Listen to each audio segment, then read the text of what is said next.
குடா பாண்டி குடு.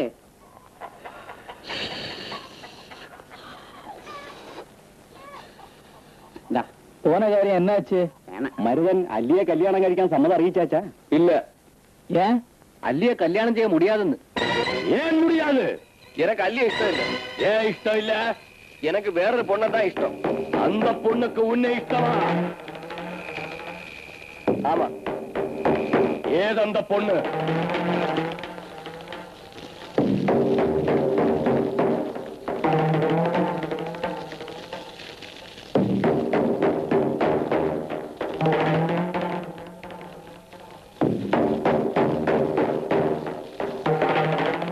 என்ன மன்னிக்கணும். உங்க பொண்ணு பொன்னியத்தான் கல்யாணம் കഴിக்க எனக்கு இஷ்டம்.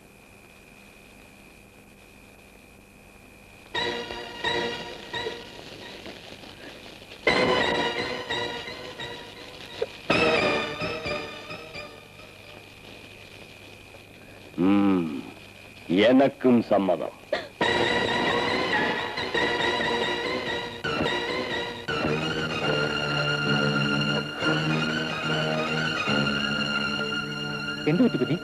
என்ன மருதனுக்கு கல்யாணம் பண்ணி കൊടുக்கிறதுக்கு அப்ப முடிவு ചെയ്തു. ഇല്ല ബുദ്ധി, അങ്ങനെ സംഭവം നടക്കുന്നതിന് മുമ്പ് നിന്നെയും കൊണ്ട് ഞാൻ ഈ കാട്ടിൽ നിന്ന് രക്ഷപ്പെടും. ഇല്ലെങ്കിൽ இந்த കാട്ടിൽ നിന്ന് തപ്പിக்கிறதுக்கு നമ്മളാലെ முடியாது. കഴിയും. കഴിഞ്ഞില്ലെങ്കിൽ ആ ചെന്നായ്ക്കുള്ളിൽ ചാടി നമ്മൾ രണ്ടുപേരും മരിക്കും. സത്യം.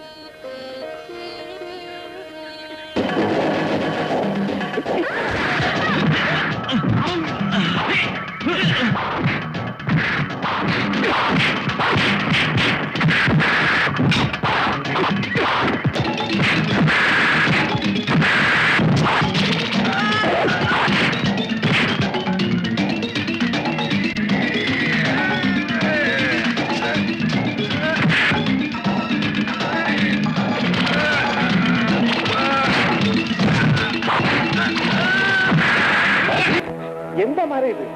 என் பொண்ணை கையை பிடிச்ச நான் வருத விட மாட்டேன். தெரியாத ஆளு விட்டுடப்பா. உன்னை என்ன பண்றேன் பாரு.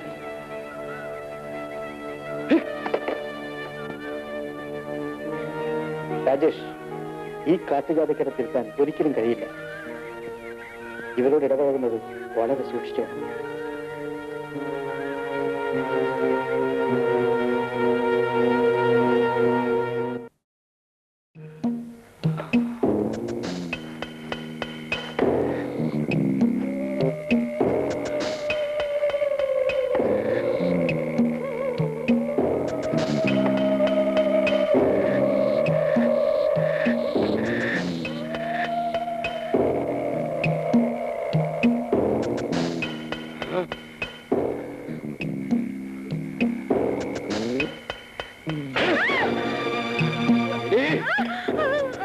நம்ம ஆசாரத்துக்கும் குலதெய்வம் மல்லீஸ்வரனுக்கும் அவமானம் செஞ்சுட்டு வந்திருக்கியாடி. நீ இந்த மாதிரி தப்பு செய்தா உன்னை கொன்னே போட்டுடுவேன். என் பொண்ணானதுனால உன்னை குளிரோட விடுறேன். போடி குடிக்கு.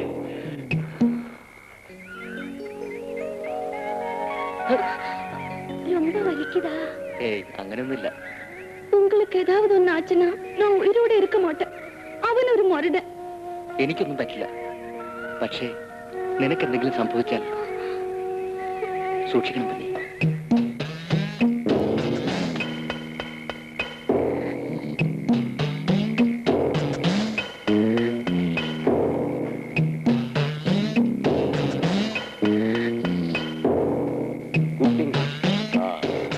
കൈമാസം അവസാനത്തെ വെള്ളിക്കിഴമ ഉനക്കും പൊന്നിക്കും കല്യാണം.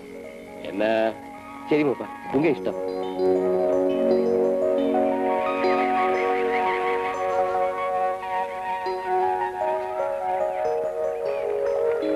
എന്താ പൊന്നി?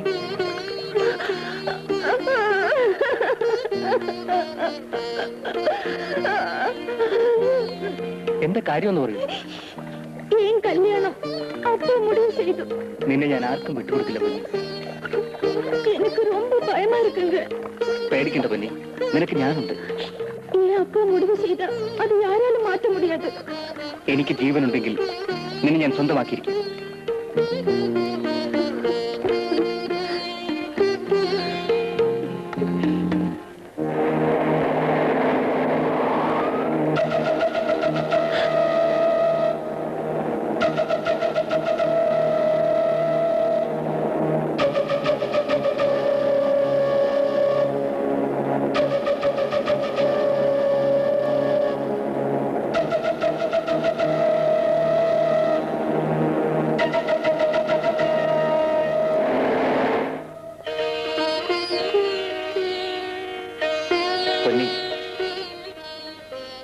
നിങ്ങളുടെ ആചാരങ്ങളെല്ലാം നിനക്കറിയാവുന്നതല്ലേ? എനിക്കറിയില്ല സാർ. നീ അറിയണമായിരുന്നു. ഒരിക്കലും തിരുത്തപ്പെടാനാവാത്ത ആചാരങ്ങളെയാണ് നിനക്ക് നേരിടേണ്ടത്. இல்லண்ணே, அவர் இல்லாம எனக்கு வாழ முடியாது. പൊന്നി, എന്ത് വിഡിത്തമാണ് ഈ പറയുന്നത്? നീ ചെയ്യുന്നത് നിന്റെ വർഗക്കാർക്ക് ഒരിക്കലും പൊറുക്കാൻ പറ്റാത്ത തെറ്റാണ്. അത്രയും വലിയ തെറ്റൊന്നും ഞാൻ ചെയ്തിട്ടില്ല സാർ. ഒരു തെറ്റും നീ ചെയ്തിട്ടില്ല എന്ന് എനിക്കറിയാം. പക്ഷേ ഒരു തെറ്റിലേക്ക് വഴുതി വീഴാതിരിക്കാനാണ് ഞാൻ ഈ പറയുന്നത്. നീ ചെയ്യുന്ന ഈ കുറ്റത്തിന് അവർ കൊടുക്കുന്ന ശിക്ഷ എന്താണെന്ന് നിനക്കറിയാമോ? മല്ലീശ്വരന് ബലി കൊടുക്കുന്നു എന്ന വ്യാജേന ആ പെൺകുട്ടിയെ നിർദ്ദയം വെട്ടിമുറിക്കുക എന്നുള്ളതാണ്. അവർക്കാകെ മരിക്കാൻ എനിക്ക് ഇഷ്ടമാണ്. അറിഞ്ഞുകൊണ്ട് ജീവിതം നശിപ്പിക്കുന്നതല്ല സ്നേഹം. അതെനിക്കറിയാം സാർ. എന്തറിയാമെന്ന്? സ്നേഹത്തെ കുറിച്ച് നിനക്ക് എന്തറിയാം? ചെറുപ്പത്തിന്റെ ആവേശത്തിൽ ഞാനും നിന്നെ പോലെ തന്നെ ആയിരുന്നു. നിനക്കറിയാം, ഇന്നും ഞാൻ ഈ കാട്ടിൽ ജീവിക്കുന്നത് എന്റെ ആത്മാവ് ഇവിടെ ഉള്ളതുകൊണ്ടാണ്. നീലി നീലി നീലി നീലി നീലി